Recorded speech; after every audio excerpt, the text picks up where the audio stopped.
अगर सिद्ध संत हमें मिल जाए तो प्राचीन बर्री की तरह हमारा भी कल्याण हो सकता है। भले ही जितने कर्म के चक्र में हम क्यों ना पड़े, सिद्ध गुरु अगर मिल जाता है तो जितने भी कर्म है हमारे, उन कर्मों को सत्कर्म बना करके अपने शरणागति प्रदान करते हैं महाराज।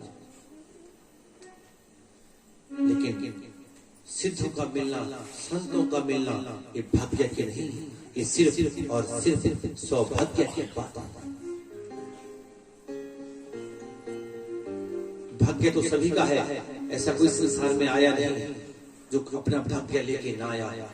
लेकिन जिस दिन कोई संत, ब्राह्मण, भगवत ज्ञान, ईश्वर की शरणागति आपको अगर मिलती है तो उस दिन आपका भाग्य सौभाग्य में बदल जाता है। प्राचीन बर्ही ने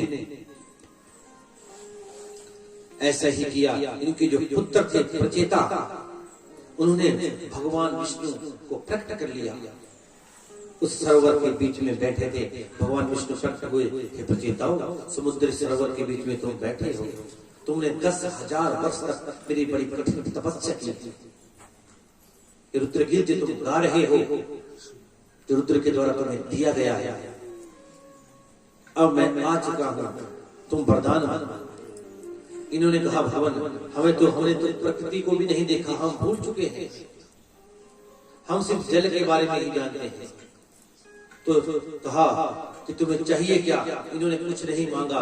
तब भी भगवान ने कहा, क्योंकि तपस्या का फल मिलेगा ही मिलेगा। मांगने से व्यक्ति हमेशा छोटा हो जाता है। जब बामन बलि के पास गए तो छोटे बन के गए। इसका मतलब ये नहीं कि कोई वो बड़ा रूप नहीं बना सकते थे, लेकिन जब जब मांगना हो तो छोटा बनना पड़ता है। अगर बड़ा बनना है तो फिर मांग नहीं सकते आप। इसका उदाहरण बामन जी दे रहे हैं। प्रचेताओं ने कहा, जो आप कुछ समझते हैं। तो भगवान विष्णु ने कहा, जाओ इस संसार से, जब तुम समुद्र से बाहर निकलोगे, वृक्षों की एक कन्या है वारक्षी, वो एक ही तुम्हारी पत्नी होगी और तुम्हारे सभी मनोरथों को पूर्ण करेगी। इन्होंने कभी प्रकृति को देखा नहीं था, तो आकर के जैसे ही वृक्ष पेड़ इन्होंने देखे तो मुंह से आग निकालने लगे, क्योंकि तपस्या बहुत ज्यादा थी। आग निकाली और इस प्रकृति को जलाना प्रारंभ कर दिया। प्रभु प्रेमियों, इस प्रकार जब वृक्ष का हाहाकार मचने लगा तो ब्रह्मा ने आकर के सांत्वना दी और इन प्रचेताओं को रोक दिया। और वृक्ष ने कहा, महाराज इनको रोको रोको, भले ही जो चाहे हमसे ले लो। तो ब्रह्मा इनके ऊपर कृपा हुई और इन्होंने अपनी कन्या वारक्षी इन्हें दे दी। इस कन्या को लेकर के बड़े धन्य हुए प्रचेता और कई हजार, यहाँ लिखा है 12 लाख वर्षों तक इन्होंने राज्य किया है। और फिर नारद जी पहुंच गए। जब इनका समय पूरा हुआ, नारद जी ने इनको फिर उपदेश किया। मैत्रेय मुनि जी बता रहे हैं, विदुर जी सुन रहे हैं, इधर महाराज सुखदेव जी बता रहे हैं, परीक्षित जी सुन रहे हैं कि इन्हें फिर आत्मज्ञान हुआ। और अपने पुत्र, इनका पुत्र कौन हुए? इनके पुत्र हुए दक्ष।